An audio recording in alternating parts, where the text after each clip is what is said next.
of spread it really thickly like Nutella or just like a paste, anything you would sort of put on toast. We're just going to put it here. So we're creating our soil surface. All right, so how do we make it more soil-like? We can do a couple of things. We can grab something with a fun texture like this or a sponge, and we want to crumple it up, and we just want to hit it on the edge here to create a little more of a rough texture. You want to make it more crummy looking. So after we get to that point, we want to do the next thing, and the next thing is actually funny. So all these crumbs we've been sort of hoarding and saving over here, we are going to actually put them in our hand here and sprinkle them onto our slip because they're going to look like granules of earth. They're going to give us that sort of sharp texture. So these little crummy bits ended up being really useful for something. So by the time we're done with it, we have sort of a dirt texture. So for instance, if you want to do, and we had a few people in class who were interested in doing their box about gardening. So if soil is what you're looking for, this is the best way to make soil. We're done with this. I know that was the easiest one. We're going to set it aside. And it's very important that you let that one dry specifically because of the wet slip is going to be really tacky. All right. So the last one we're going to do is arguably the hardest one. All right, so we're going to take our last clay tile, and this is our fabric tile. We are going to, first of all, same thing as always, score, score, score. So swipe your excess through here, just like so. So we have a pretty receptive surface. Now, this doesn't have to be perfection every time. So I'm going to even pull some more of these little crummy bits into my dirt tile. We are going to do something that we haven't done before. So we're going to make fabric. Now, I always think it's best to work from a sample.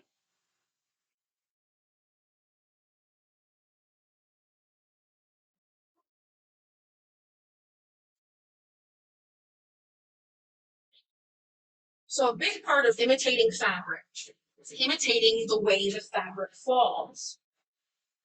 So I've got this towel here, and what I'm going to do is I'm just going to build myself something to sort of work from. Just a reference, just like when you do with drawing. So I like to create a little peak.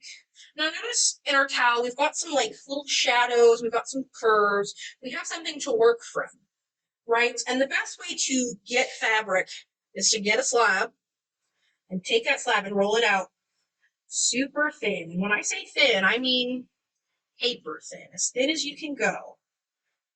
This doesn't have to be a perfect piece. We just need a thin piece.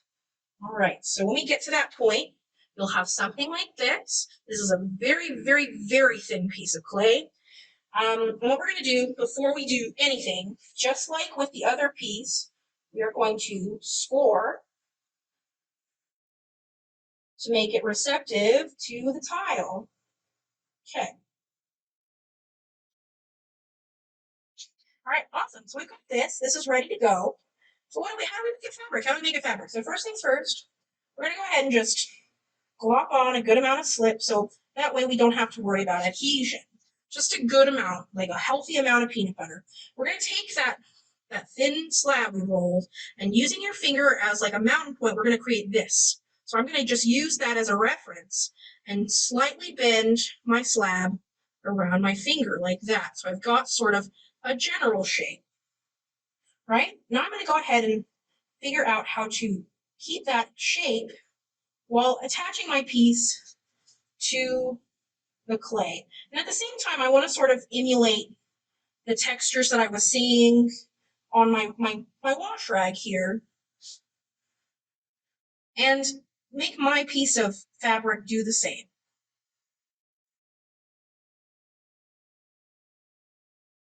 So when you get your piece here, you'll notice that sometimes these sort of thin pieces might crack a little bit. The best way to sort of counteract that is to get your finger a little wet and just run your finger along the edge here. And just sort of compress and pinch at the same time. That's going to give you a nice edge like that. Now, keep in mind, fabric is sort of an organic, flowy material. It's not going to just conform to rigid standards. So it might bend more than one way. So we're going to just let it do what it wants to do, but at the same time, we're going to tell it what it wants to do. So using your wet finger, compress your ends and sort of give it an interesting twist, right? Now notice this is very thin, so it is cracking right here, but that's okay. That's okay. We can fix that. I'm not worried about that. What I'm going to do is I'm just going to get another piece of clay and create another swath of fabric, right? Just like that, right on top.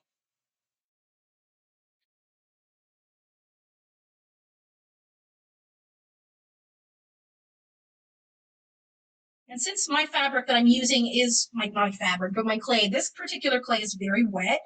It doesn't always require slipping and scoring, but I'm going to add a little slip just to sort of adhere it a little better. And I'm going to use that extra fabric that I've added to sort of create an illusion of depth that wasn't necessarily there before. Now, these sort of curves create sort of romantic lines, and this doesn't have to be perfect. When we say romantic lines, we mean organic and swervy.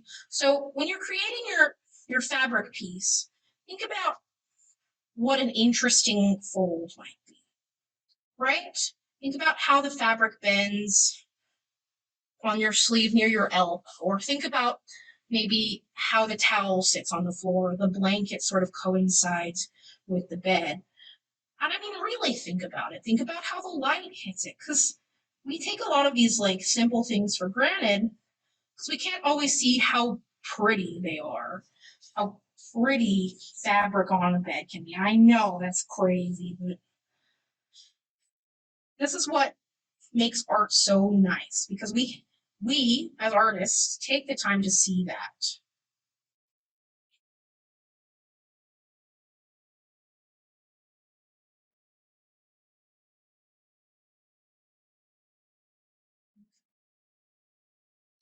So this is my fabric piece. I'm going to just keep going. I just want to make sure everything is very nicely adhered as best as I can, really. And if it's got a little crack in it, don't worry about it. That's not a big deal. But ideally, we want to make sure that the hole is still good. So what I'm going to do is I'm going to take my hole puncher or even my filing knife, that'll work well, and just sort of clear out any like blockage I've made with my sculpting. So at the end of my tile piece, as I've been slowly adding a little bit of moisture, just a little bit, not a lot, because if we do too much, it might crumble, but a little bit might get us something interesting. It'll smooth down first. While I'm adding a little bit of moisture and I'm sort of moving the folds till they're a little interesting, I'm going to think about how I'm going to just embellish it even more. So I've got a basic sort of like fabric-esque piece. What we're going to do is we're going to actually take our stylus or something very thin. Needle tool will work really well. And we're just going to just like with the tree, we're just going to carve in little wrinkles into our piece, because those little wrinkles, and especially where the shadows hit the most, are going to make that fabric just pop, right? Because those wrinkles are what's going to take it from, oh, that's cute, to, oh, is that real? I didn't even realize.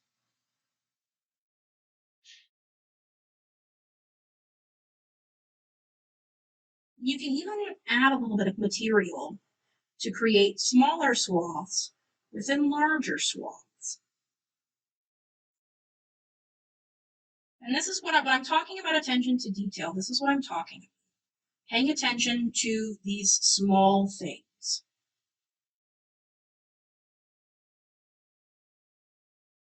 Because these little things are what take a basic piece and make it a masterpiece, right? Just really sitting down and spending the time on this. Not giving up before it's really done. And I think as undergraduate students, sometimes we're like, well, I've got places to be, I've got things to do, and I'm tired of this. But if we come back to it, maybe set it aside for a little bit, but giving something, even our artwork, the time it really deserves can make all the difference, you know? So there we go. It's fabric. Now, at this point, I'm going to do the same thing I did with the wood, and we're going to add a coat of white. All right?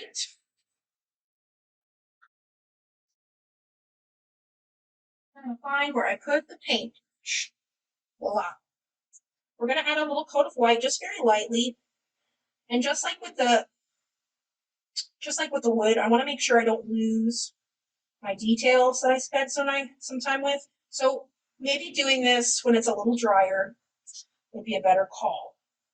But I want to make sure I get it in this video and it's not a terribly long one. So for now, we're gonna rush it a little bit. But I think it would be better, when I'm looking at you, if you made this, set it aside for maybe 10 minutes, and then came back and did this coat of paint.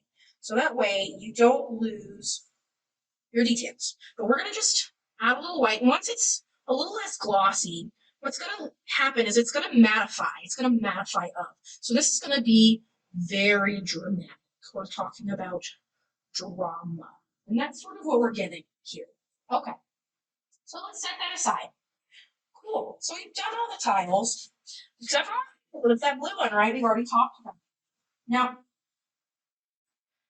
this one, it's still pretty wet. And so what we're trying to do is burnish it. And notice I've tried to swipe my thumb across, and I'm taking some of the material up with me. So I'm not going to be able to burnish this one now. This needs to be drier. So what I am going to do is I'm going to paint another coat. Just touch it up. We're going to set this aside to dry. And I'm going to grab one that I've already done. Now you can't really see it. It's very, very subtle, but this is sort of like a dark burgundy black, right? It's like a red black. So burnishing is the act of polishing or just like compression. We're polishing a surface to make it shine. Burnished pottery is glossy and can often hold water.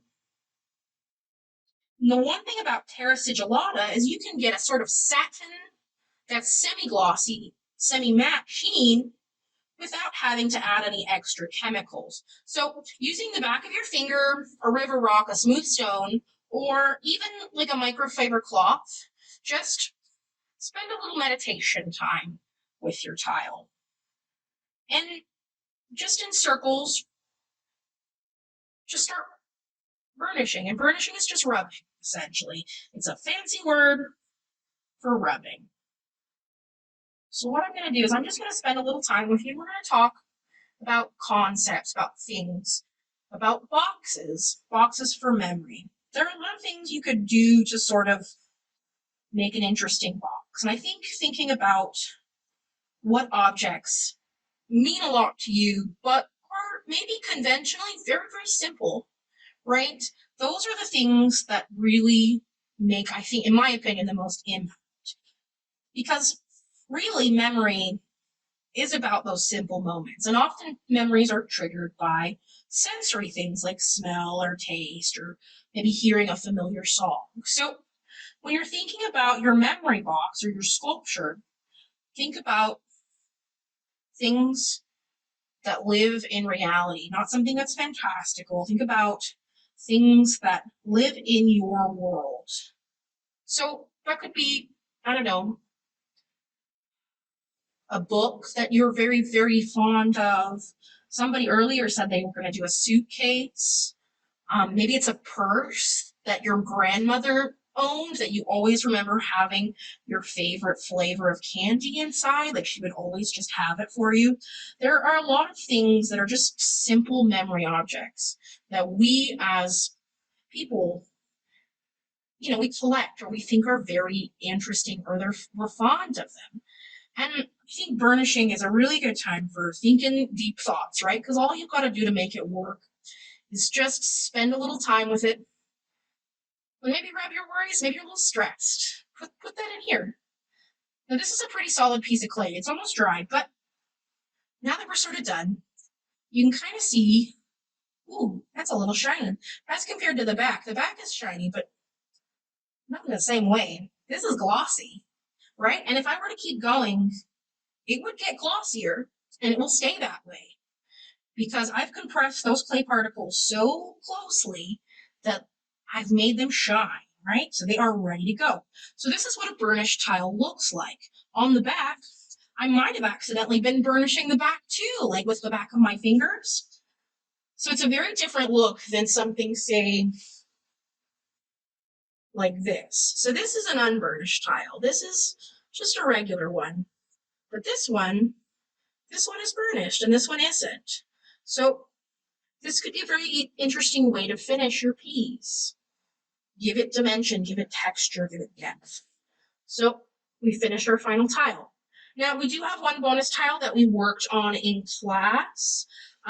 It's got to do with a chemical that I really don't feel comfortable with y'all working on without me. So you do not have to do that one. That one you'll do when we come back. For now, burnished, you need to do a burnished tile. You need to do faux wood. You need to do dirt. You need to do fabric.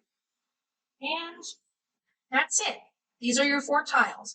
These need to be on the shelf by Monday, Tuesday morning at the latest before class. Basically, get them on the shelf before we start class, because we want to be finished with this. We want to move on. At the same note, we need to do sketches for your Unit 1 project. So I expect to see those uploaded to Canvas, okay? And you can do those digitally, physically, take a picture.